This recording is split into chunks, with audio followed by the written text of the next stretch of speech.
Buenos días. Hoy vamos a estudiar el último de los rabinos de nuestra lista de este semestre y se trata, por un lado, del rabino que se encuentra más en el consenso dentro de lo que es este mundo de los rabinos que hemos estudiado hasta ahora y además es el más prolífico de todos.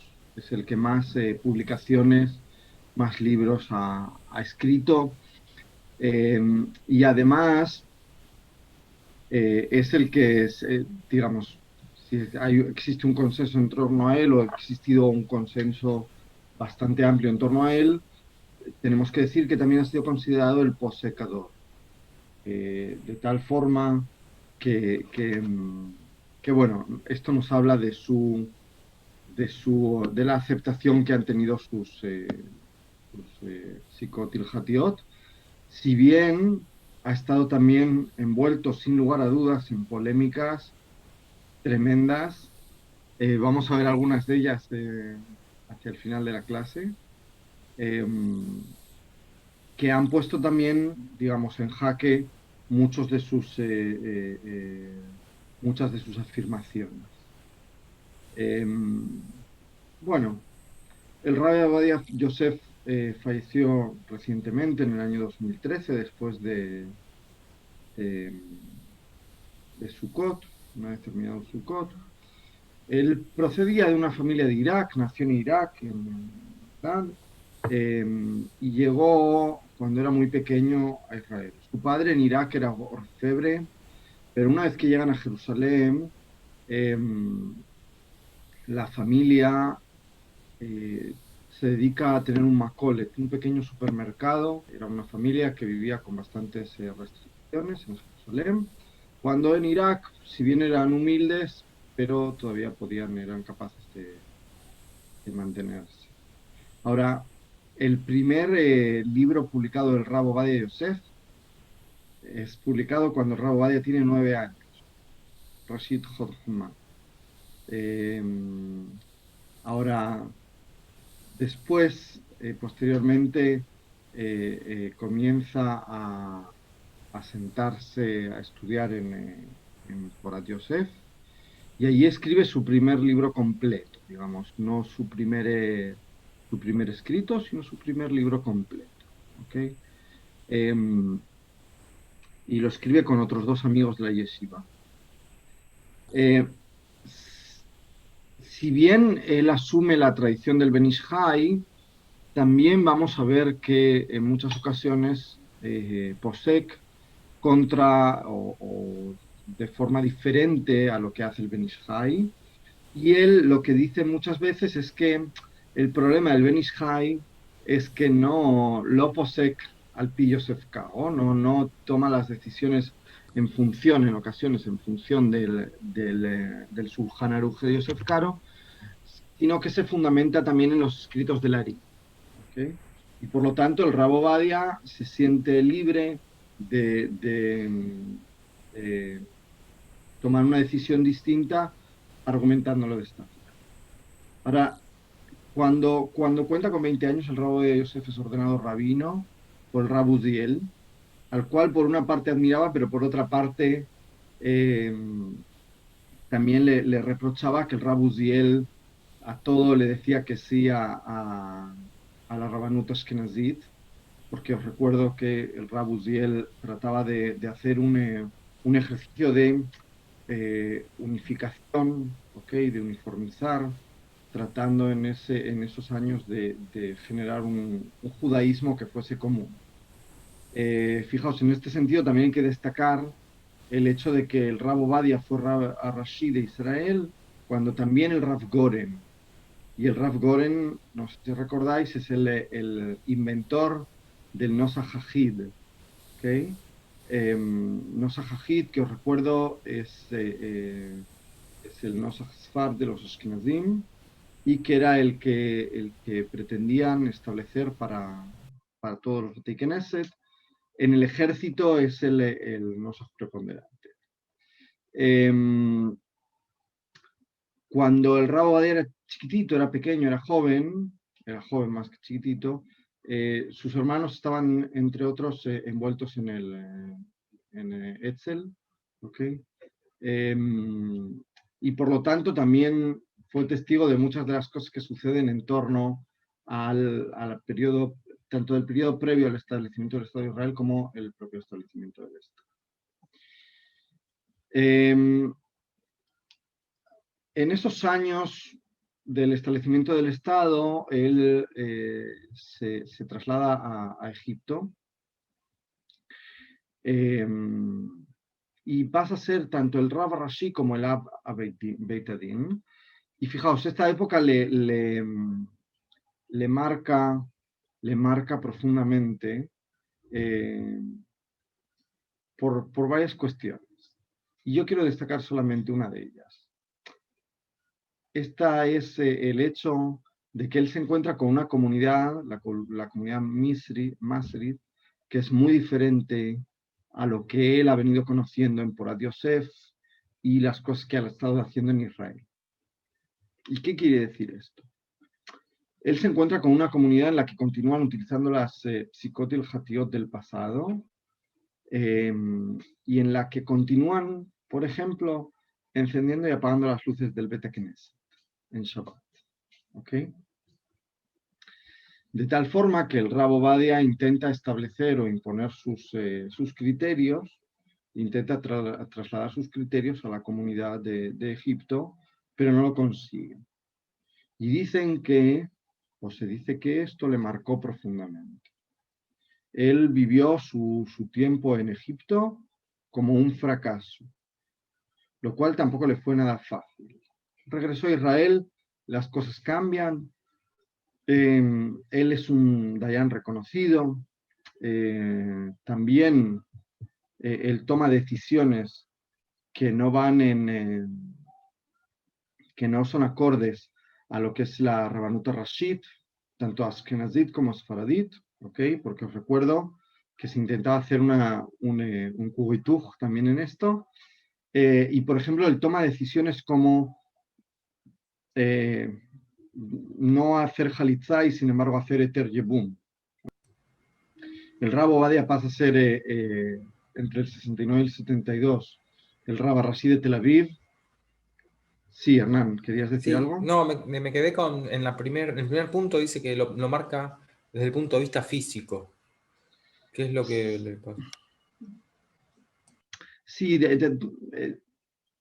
hubo un pequeño, digamos, asociado a todo a toda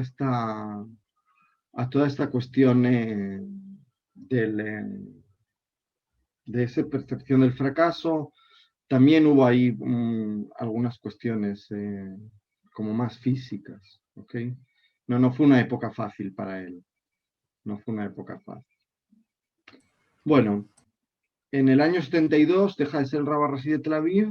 Sabéis que ese Rabba Rashid de Tel Aviv muchas veces es el trampolín para pasar a ser el Rabba Rashid de Israel. Y Sí. así sucedió con él. Sí, perdón, dime, No, Silvia. perdón, perdóname tú. ¿Por qué él se traslada a Egipto nuevamente con toda su familia? ¿De Shirihut? ¿Porque sus padres fueron a trabajar? ¿Cuál fue el motivo? Porque se va a Israel, se va a Egipto, vuelve a Israel. Claro, no, él no había estado en Egipto nunca. Él es enviado a Ah, Egipto porque tú date cuenta que cuál es la estrategia, cuál es la estrategia en muchas ocasiones, ¿ok? Uno, las comunidades quieren rabinos de Israel en aquella época. Dos, también existe digamos, como siempre, la gente se mueve de un sitio a otro. Ahora, ¿cuál es el problema? Que en el mundo sefaradí, si os fijáis, es menos habitual que esto suceda. ¿Recordáis que la mayor parte de los rabinos que hemos estudiado, sefaradim, su acción se ha desarrollado dentro del ámbito en el que ellos estaban? Incluso si se han trasladado a Israel, hemos visto algunos casos en los que trágicamente, digamos, la actividad se interrumpe, ¿no? De una forma muy cruel y muy terrible, pero en los casos en los que ha habido una continuidad de la actividad ha sido también dentro del ámbito de la comunidad de origen. ¿Okay? No así en el mundo askenazí, que veíamos que los rabinos se trasladan de un sitio a otro y es muy diferente. Bueno, esto es un poco lo que le pasa al Rav Ovadia en esa ocasión también. Él procede de Bagdad, llega a Israel, hacia Elías, estudia, y entonces, como él habla posiblemente árabe, digamos, habla la lengua de Irak, pero también tiene conocimientos de árabe, y tiene una ordenación rabínica, es joven, lo envían con su familia para allá. Pero de nuevo, fue desastroso. Fue desastroso, él lo pasó muy mal. Bueno, pasa a ser el Rab Rashi y va a ser el antecesor del Rab Mordejai Eliyahu. Ahora fijaos, el Rab Mordejai Eliyahu, que no está incluido en este curso, es una figura que ha sido profundamente amada y que tiene muchas similitudes con otros rabinos que antecedieron al Rab Ovadia. El Rab Ovadia, sin embargo, a pesar de la polémica, a pesar de todo, no va a haber ni antes ni después de él nadie que vaya a ser tan carismático, ni que vaya a tener una influencia tan clara sobre la política en el Estado de Israel. Fijaos, cuando estudiamos al Rab Uziel, decíamos, no debemos olvidar cuán influyente fue, porque es cierto, cuánto influyó en muchos aspectos en el Estado de Israel. Pero el Rab Ovadia, ¿quién más ha influido? ¿Okay? Ahora, fijaos, 11 años fue el Rab Rashi de Israel, y os decía antes que su mandato se sobrepuso un poco con el del Raf Goren, y la relación entre ellos era peor que nefasta. Aquí puse nefasta, era una relación terriblemente mala. ¿Okay? Hasta tal punto que algo que él nunca rechazó sentarse con ningún otro posek, jamás. Es más, se sentó con todos los dayanim, incluso cuando hubo hace algunos años un problema o un desacuerdo con respecto a si se aceptaban o no las conversiones de Tzahal, y el Rab Ovadia Yosef había firmado el kashrut, digamos, había dado luz verde a estas conversiones, los rabinos ashkenazim que rechazaban estas conversiones, el Rab Ovadia se sentó con ellos. O, por ejemplo, cuando el Rab Ovadia habló sobre los etiopim y dijo que eran Yehudim lechol davar para hacer aliyá, y la Rabanut ashkenazit se puso de pie y no permitía o no quería esto, el Rab Ovadia se sentó con algunos de los rabinos, no así con el Rab Goren. ¿Okay? Con el Rab Goren, de verdad, había algo que no le permitía sentarse con él, posiblemente el hecho de que el Rab Goren fuese uno de los más beligerantes con respecto al tema del Nosach Hajid. ¿Okay?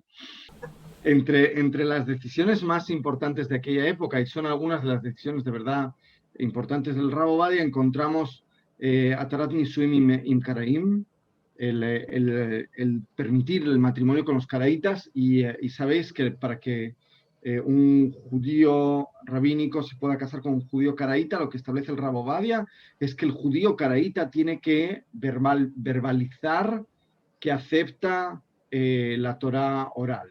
¿Ok? Dice el Rab Ovadia y explica en una respuesta bastante larga, los caraítas no solamente son judíos lechol davar, sino que entre ellos hay muchos Sukkot, que sí que hay entre los judíos rabínicos, que en el caso de ellos no se pueden dar, que no puede haber esa duda, ¿ok? Porque son más estrictos. Entonces él dice que está permitido este matrimonio. También el reconocimiento de Bita Israel, que son los judíos de Etiopía, ¿ok? Y el Heter Agunot de la guerra de Yom Kippur. Y existen algunas entrevistas y algunas historias sobre esta cuestión del Heter Agunot de la guerra de Yom Kippur. Hay quienes dicen que el Rab Ovadia antes de dar el eter formalmente y en muchas ocasiones cuando sabía que las mujeres estaban esperando a que se saliese la decisión, él personalmente las llamaba por teléfono, incluso por la noche, si sabía que lo estaban pasando mal. Incluso hay un caso de una mujer a la que él llamó la noche anterior para decirle, tranquila, mañana va a estar todo arreglado. Digamos, tenía esa sensibilidad para saber llegar a cada persona. O por preocupándose por cada persona, y para él era importante, desde su perspectiva, era muy importante. Ahora, fijaos, existen otros ejemplos de aquella época. Él evidentemente controlaba muchas cuestiones con respecto al Kashrut, y existen relatos, por ejemplo, que conocemos, de una mujer que llegó al Rav Ovadia porque por error había cocinado un tafsil en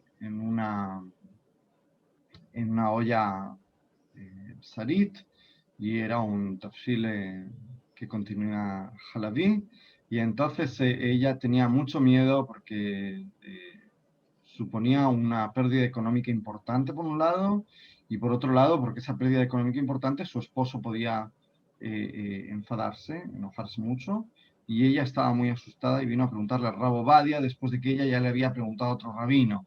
Y entonces el Rav Ovadia le preguntó, ¿es Sfaradía o Ashkenazía? Y ella le dijo, soy Sfaradía, y le dijo, bueno, para nosotros está permitido esto, le habías preguntado a un Rav Ashkenazí. Digamos, él encontraba siempre la fórmula y la forma para dar el eter. En aquellos asuntos, ¿ok? Porque esto sí hay que decirlo, en aquellos asuntos que le interesaba. En el año 63, cuando termina su mandato como Rav Rashi, comienza a ser el líder de la Miflagat de Shas. Y son los años en los que Shas comienza a crecer, a tener muchísima fuerza, y se sienta, y se sentaría hasta el final de sus días, como el Rosh de la Moed Jamea Torah, que unifica no a todas las Sedot de los Sefaradim, pero a muchas de las Sedot de los Sefaradim. ¿Okay?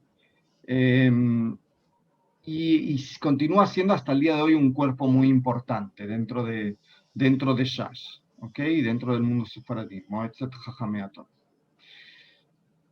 En el 88 deja los cargos públicos, ¿okay? Debido a que se veía una incompatibilidad entre el hecho de estar siendo el líder espiritual del partido político Shas y estar ocupando una posición de Dayan. Es el Bagatz quien le va a decir que tiene que dejar esta posición.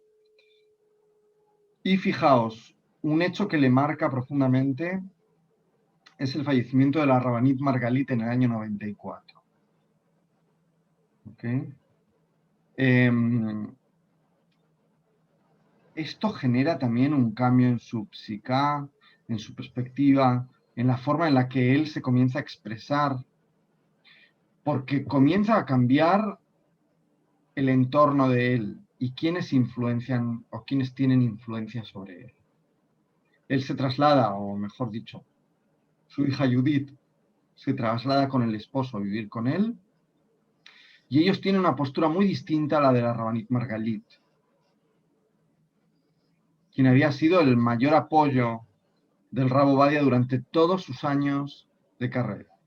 De nuevo, tenemos aquí el asunto que hablábamos la semana pasada de la importancia de la pareja del rabino o de la rabina. Ahora, en aquel momento, y con la ascensión también de, evidentemente, todo lo que son nuevas tecnologías, sus drashot comienzan a ser emitidas vía satélite desde el año 94. Perdón, Hernán, sí. Sí, ¿cuál era esa diferencia entre Margalit y su hija? Bueno, la Rabbanit Margalit es una Rabbanit, o es una persona que ha crecido dentro del mundo sefaradí y mizrahi, ¿ok? Ella sabe lo que es. Ella tiene una perspectiva mucho más, iba a decir laxa, pero no es laxa, mucho más relajada de la vida, mucho más abierta. Cuando el esposo de Judith ha estudiado ya en Yeshivot Litayot y tiene una perspectiva mucho más cerrada, mucho más mekubat, ¿ok? Y eso genera, de nuevo, ese cambio en el Rab Ovadia, y aparte hay la Rabbanit Margalit conoce el aspecto rabínico, conoce el trabajo rabínico, y cuando este nuevo entorno que influye al Rab Ovadia, que rodea al Rab Ovadia, y por supuesto lo influye, como nos influyen a todos, ¿no?, las personas que nos rodean, está más ocupado en la política que en el estudio en sí mismo. Por lo tanto, se genera un cambio. ¿Okay? Son dos perspectivas distintas. La Rabbanit Margalit iba siempre con su Kisui Rosh. Ahora ya estamos hablando de gente que utiliza pañuelo cerrado, que no se ve el pelo. Es un cambio grande. Es un cambio grande. Incluso sabemos que la Rabbanit Margalit hay una época en la que no utilizaba Kisui Rosh. Cuando se publicó una Joveret sobre el Rab Ovadia cuando falleció, Alex me la compró inmediatamente, y era una compilación con sellos del Rab Ovadia. Se sacó una edición especial con sellos, pero además había fotografías de la vida del Rab, y había una foto que se ve que desde el Doar Israel, para conseguir poder publicar la Joveret, les habían pedido que recortasen la parte en la que estaba la Rabbanit, porque aparecía sin Kisui Rosh, y era de la época de Egipto. O sea que, de nuevo, existe un cambio ahí también. Son épocas que marcan a cada uno, ¿cierto? A todos nos pasa. Bueno, este cambio yo creo que viene sobre todo por el fallecimiento de ella, ¿ok? Digamos, él queda en una situación muy vulnerable, porque al fin y al cabo la Rabbanita era su principal apoyo, era su compañera de vida, ¿ok? Bueno, con sus drashot a través de televisión se encienden cantidad de polémicas, muchas veces porque se toman fragmentos de sus drashot y se ponen en las noticias, para generar noticias. Todos sabemos lo que es esto, ¿ok? Y de aquella época son expresiones como la justificación de los sucesos de la Shoah. Si bien él no lo dice por sí mismo, sino que dice que hay un rabino, y cita a quién es el rabino, que dice que esto sucede por esto y por esto. Esa parte la eliminan y simplemente sacan el momento en el que dice, y por lo tanto mucha gente le quedó en el imaginario que el Rab Ovadia había dicho, y no, nosotros sabemos que hay otros muchos rabinos que hablaron de esto y sabemos quiénes son. Ahora, fijaos, algo que comienza con estas retransmisiones televisivas y que concluye en su enterramiento, es el hecho de que más de 1 millón de personas llegaron a Jerusalén el día del entierro del Rab Ovadia Yosef. Yo aquel día tenía clase en Jerusalén, estaba estudiando en Jerusalén, en Yeshiva en ese momento, y quise llegar y no fue posible. Me monté en el autobús y en un momento dado el autobús dio la vuelta, no llegó a Jerusalén, porque era imposible entrar en la ciudad. Imposible. ¿Okay? Es posiblemente el entierro más multitudinario que ha habido en el Estado de Israel. Él consiguió hacer algo que otras personas no consiguieron. Se dedicó a abrir escuelas, a abrir yeshivot. Él observaba o trataba de apoyar a las clases más desfavorecidas. Fijaos, si hay algo que hay que reconocerle, y hay mucho que criticar, ¿ok? Hay muchísimo que criticar, sin duda, posturas con respecto al papel de las mujeres. Si bien en los rabinos Arashim, Ashkenazim deberíamos criticarlo Pishtaim, ¿ok? El doble, pero también en el caso de él hay que criticar muchas cosas, hay que criticar posturas con respecto a la comunidad LGTB, hay que criticar a muchas de sus afirmaciones, incluso dentro del mundo sefaradí. hubo cosas que él dijo sobre los marrocanos, etcétera, etcétera. Él fue una persona que tuvo un compromiso muy fuerte con un mundo que estaba sufriendo una crisis muy grande, que era el mundo sefaradí, al llegar a Israel, ¿ok? Porque, bueno, también el mundo askenazí la sufrió, pero de otra forma, siendo el mainstream, que era una crisis identitaria. Y él supo no solamente identificar esta crisis, sino acompañarla y generar o establecer una herramienta. Y también contra la discriminación luchó. Creo que esto hay que reconocérselo y hay que quitarse el sombrero delante. Porque no era una época en la que esto se estuviera haciendo. Ahí él sí que fue un pionero. Ahora, actualmente, ya llegando al presente, para que veáis qué influencia tiene, su hijo, Jacob Yosef, es el Rishon LeZion, o sea, es el gran rabino sefaradí. Es muy diferente a su padre. Esto es indudable. ¿Y por qué digo es muy diferente a su padre? Porque él tiene una perspectiva muchísimo más restrictiva. Es una segunda generación. Él no es su padre. Él no es capaz de decir si se puede escuchar a una mujer cantando. Es más, en una compilación, una especie de Kitzur Shulchan Aruch que publicó su hijo, eliminó todo rastro de ciertas responsas que no van con él, ¿okay? Con su perspectiva. Y es un Kitzur Shulchan Aruch teóricamente fundamentado en las psikot ilhatiot de su padre. Pero hay cosas que las dejó fuera. Ahora, por otro lado, fijaos, y esta es yo creo que sus hijos son el ejemplo de la complejidad del Rab Ovadia.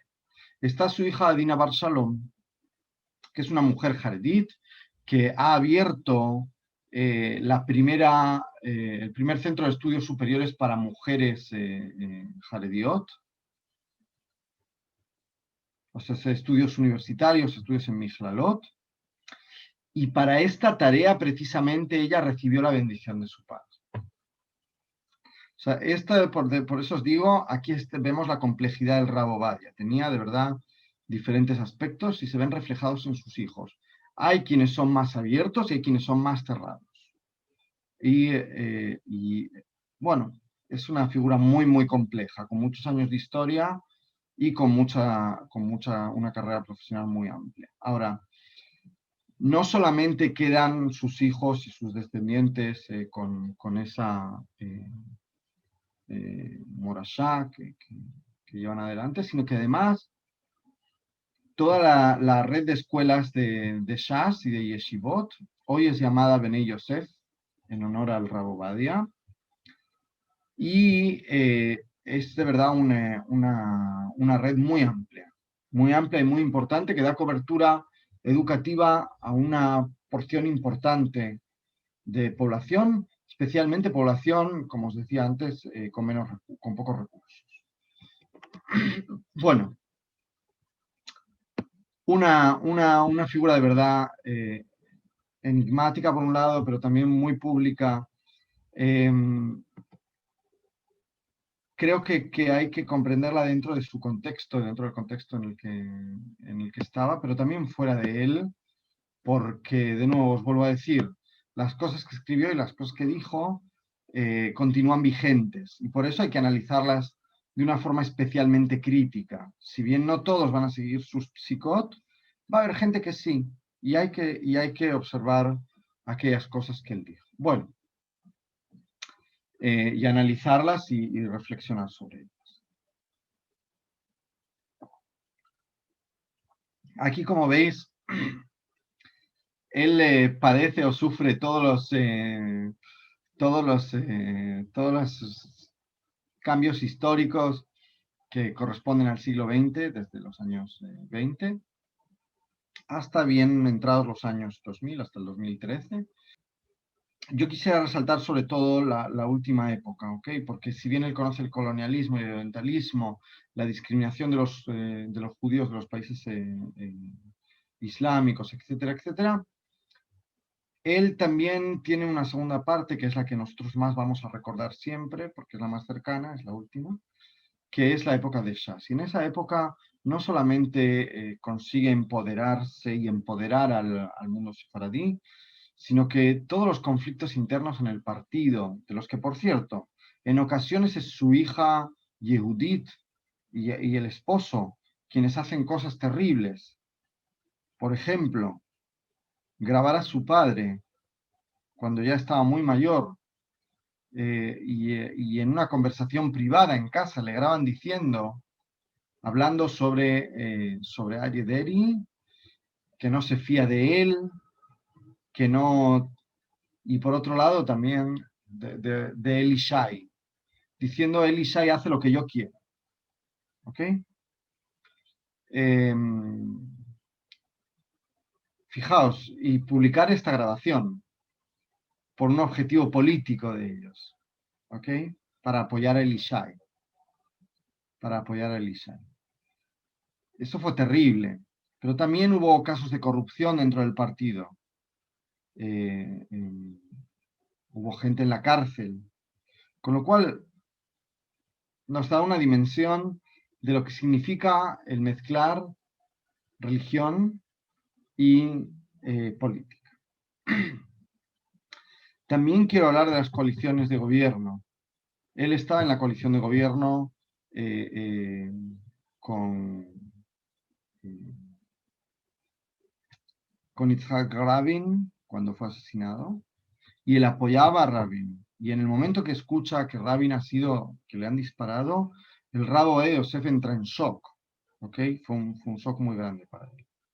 Por lo tanto, él de verdad acompañó estos procesos históricos con mucha responsabilidad y bueno, sobre todo el tema de la tecnología, los cambios, los avances médicos. Eso fue lo que hizo que una persona tan grande, tan brillante, llegase a tanta gente, los medios tecnológicos. Fijaos, os decía antes que hay cantidad de textos de él y libros. Tenemos los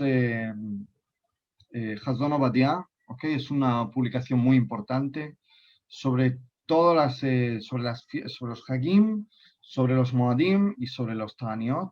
¿Okay? Tenemos Yavia Omer Sheelotu Tshuvot, que es una colección muy importante de Tshuvot. Y bueno, hay cantidad de libros de él. ¿Okay? Fue un autor muy prolífico. Bueno, aquí vemos al Rabo Ovadia con su familia en Babel, en Irak, cuando era chiquitito. Aquí está con la Rabanit Margalit y con sus dos hijos mayores, su hija y su hijo. Se produce ese cambio, como podéis ver, digamos, de un Rabo Ovadia más joven, que vestía de otra forma, comenzamos a ver un cambio. Aquí tenemos a la Rabanit Margalit y fijaos en su pelo, ¿ok? Fijaos en el pelo de la Rabanit, va con un sombrero y todo el pelo está fuera del kisui.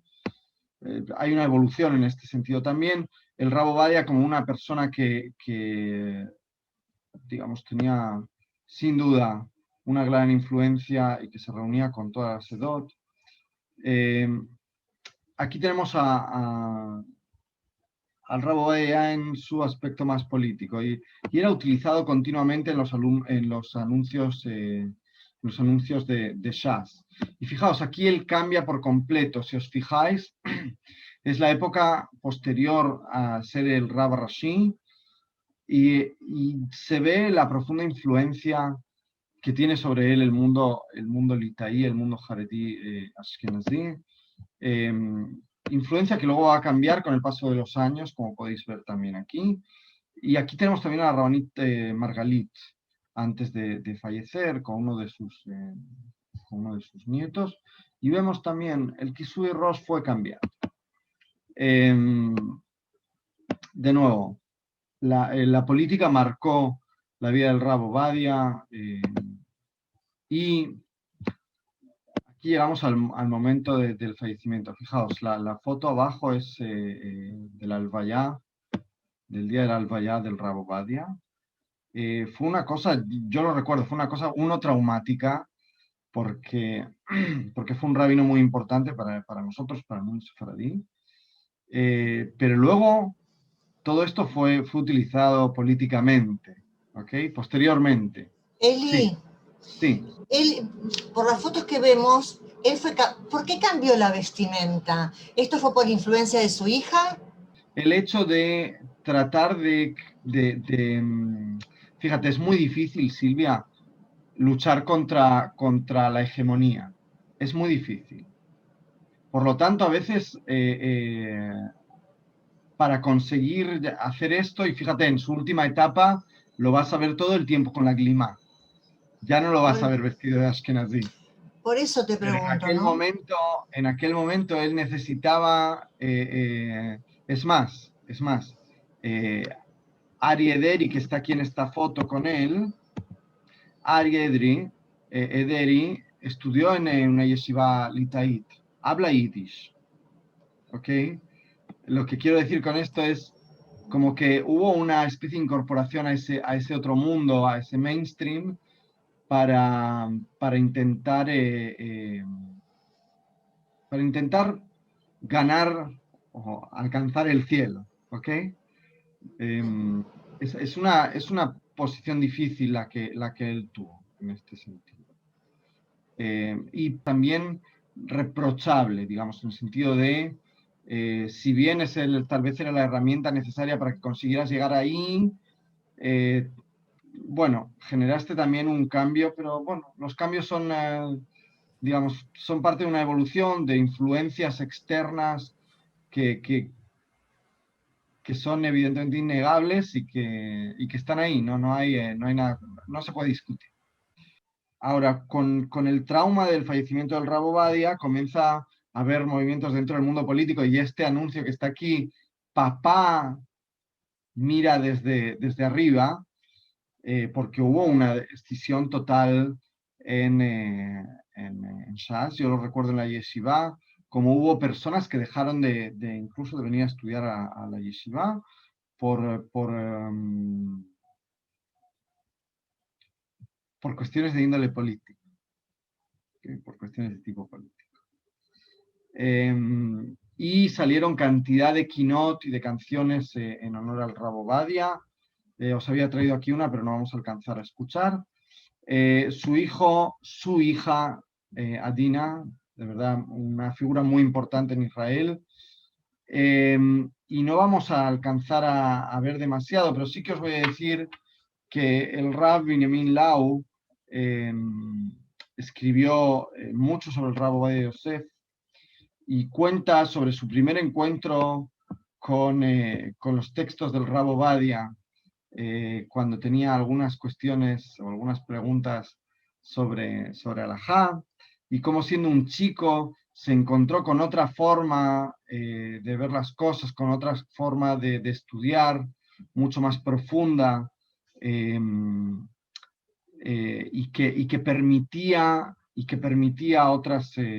otras cosas que en el entorno en el que se encontraba Benilau estaban totalmente prohibidas, y por lo tanto él encuentra un rabino diferente. ¿Okay? Bueno, quería tocar dos cosas. Uno, dice el Rabbi Yitzhak Yosef, el hijo del Rabo Ovadia, dice cuál es la perspectiva del Rabo Ovadia con respecto a la psica el Hatit, si tiene que seguir a Yosef Karo o no. Dice, siempre hay que seguir a Yosef Karo, aunque haya habido un montón de Achronim que no han estado de acuerdo con él.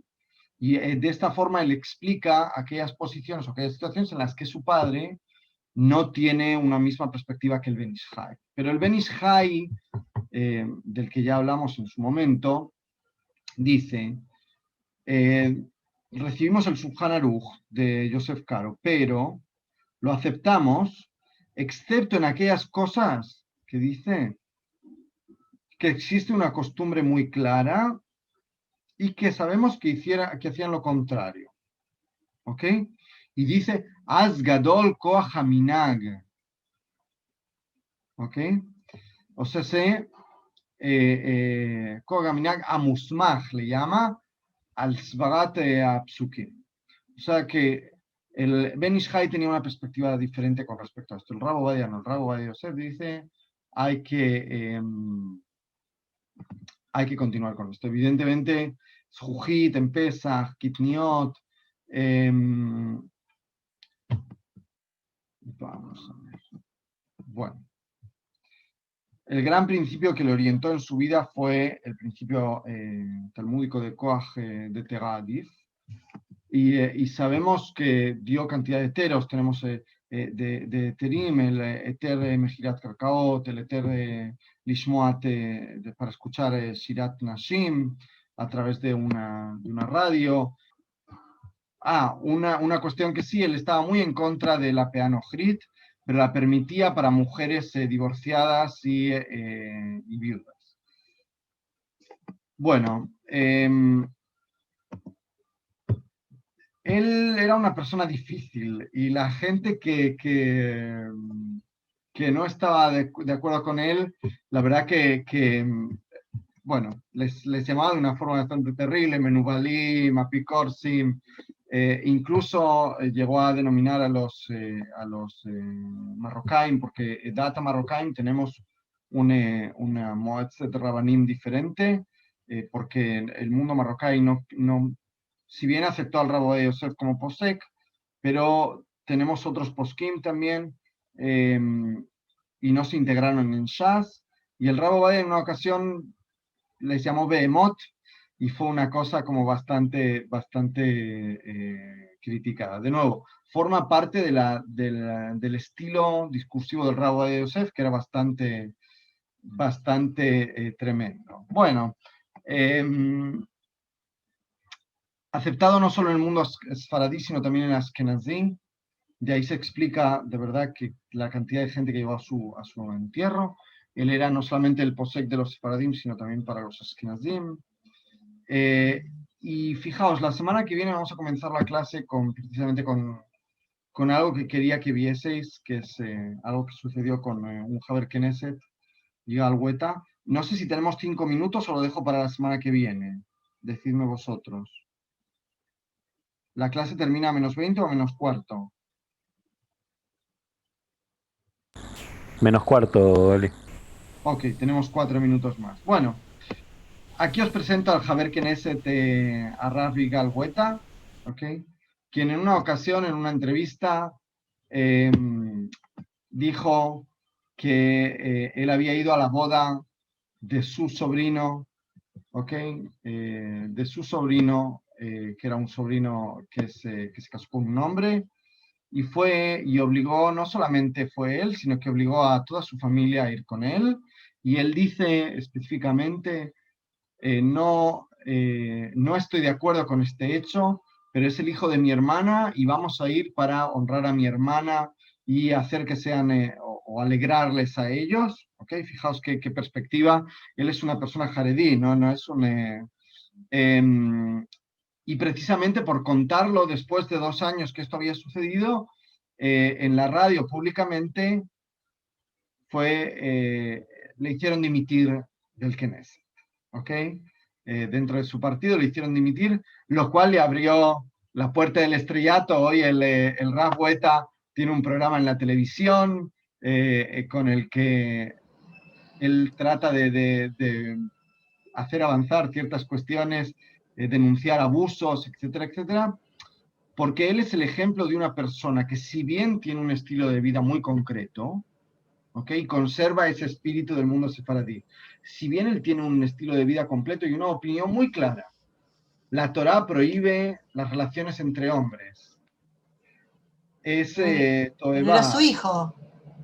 Su sobrino. Su sobrino. No, su sobrino. Era. Y él va a la boda de su sobrino y obliga a todos sus hijos a ir a la boda del sobrino. O sea, y a poner buena cara, ¿no? No hay aquí, digamos, él es muy claro. Yo no comparto esto. Que sepáis que esto está mal, él dice, pero vamos a ir, es mi hermana, vamos a alegrar a mi hermana y vamos a alegrar al hijo de mi hermana. Ahora entendí, sí, pensé que eso sí era la cala. Sí.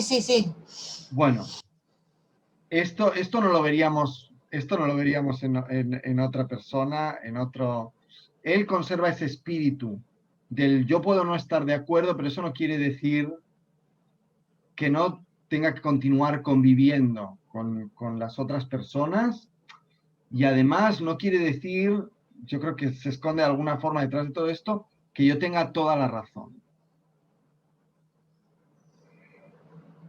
Él paga un precio muy alto por esto.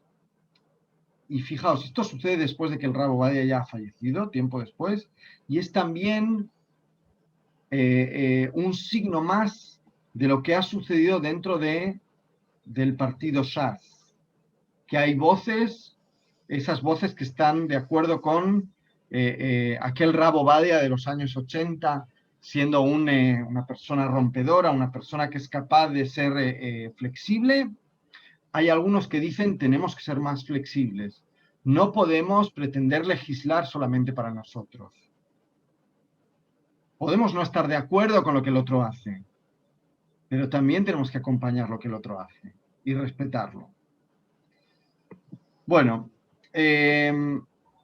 nada, en este sentido hay cantidad de material sobre el Rav Ovadia.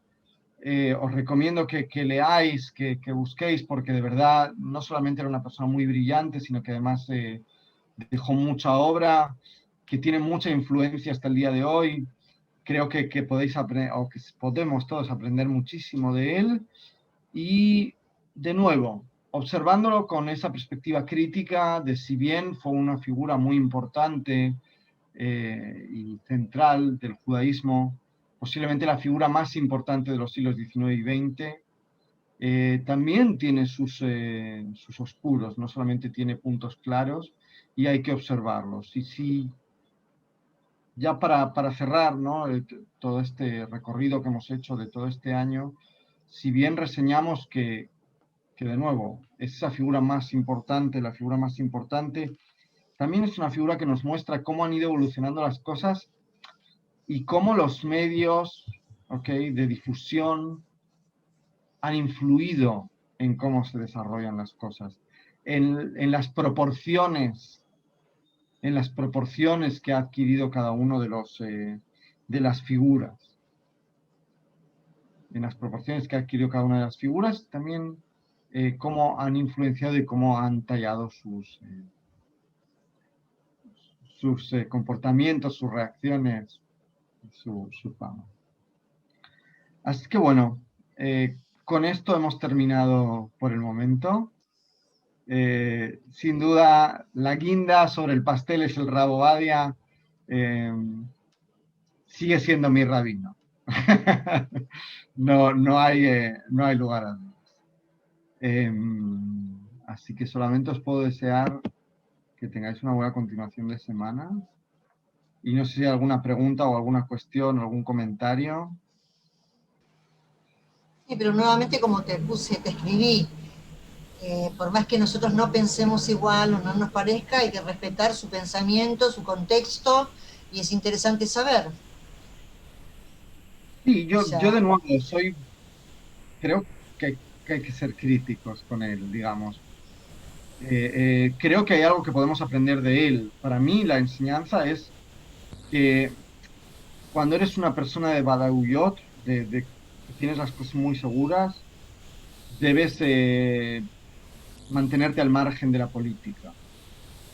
Debes mantenerte al margen de la política. Si tú crees que tú tienes toda la razón, debes mantenerte al margen de la política. Es cierto lo que decís, pero también es cierto que es un ser humano vulnerable e influenciable por el entorno. O sea, su hija, su mujer, no es que él era decidido y hacía, sino que también fue muy influenciado. Como tú dices, siempre somos influenciados, pero bueno, también tenemos que ver esa parte. Sí, pero a él también le gustaba mantenerse en esa situación de la confrontación, no la confrontación, sino eh, de estar en una situación en la que se podía volver como complicado. Es decir, él vivía en esa complicación de estar de un lado y del otro. Controversial. Tomó la política mucho antes de ser el líder de jazz. Sí, sí, por Eh, supuesto, por la política que supuesto. jugó con Goren, eh, poniéndose como la antítesis, el permisivo, el bueno, jugaba Pero, mucho eso. Más allá de que sus convicciones hayan sido reales o adaptadas, que puede ser, más en la época de la política, pero era un tipo así conflictivo. pero precisamente en la época de la política, Eddie, en la época en la que se convierte en político, él comienza a ser mucho menos abierto, más estricto, digamos. En la época precisamente en la que se sienta frente al Rav Goren, Sí. es la época en la que él sigue manteniendo el espíritu sefaradí en sus psicot ilhatiot. Desgraciadamente después lo pierde. El problema es que venían de mucho tiempo estando el Rab Uziel y otros rabinos que habían adoptado posiciones ashkenaziot, ¿ok? La posición de los ashkenazim. El Rab Ovadia viene a romper con eso. Y si bien es cierto, eso genera un choque. A Porque él le espera, gustaba ¿cómo la puede ser? controversia. ¿Por qué hasta ahora me habéis dicho que sí a todo y ahora me dices que no? Y el Rab Ovadia dice, mira, la verdad, con todo el cariño, querido amigo Rab Goren, yo no tengo por qué ser como tú. No porque haya habido otros que han cometido el error de aceptar todo lo que tú les decías, yo no voy a cometer ese error o yo no voy a ir por ese camino. Lo que no recuerdo y te pregunto con respecto a Deri. Cuando Ari Edri es condenado, el Rabo Badia se mantiene bastante al margen, porque él se da cuenta de lo que está sucediendo, porque Ari Edri trata de utilizar al Rabo Badia para librarse de la cárcel y para salir limpio de aquella situación en la que estaba tan... Él se había manchado, digamos. Ari Edri, bueno, fue juzgado, fue condenado, fue a la cárcel. Cuando sale, cuando sale el Rabo Badia, lo que se da cuenta es que Ari Ederi continúa siendo un líder importante. Y no solamente continúa siendo un líder importante, sino que además mucha gente seguía por lo que él dice y continúa teniendo mucho peso en la sociedad Vos israelí. sabés que me están llegando todo el tiempo artículos de él, de academia, viste que hay una TAR academia, y Ujú. desde esta semana, la semana pasada me han llegado, y así de repente, artículos de Ariel Drey. Claro, Lo bueno, guardé para leer después, pero él de verdad, el Rabo Badia tenía una relación muy difícil con Ari. Esa famosa grabación que se utilizó teóricamente para ayudar a Eli Shai, ¿ok?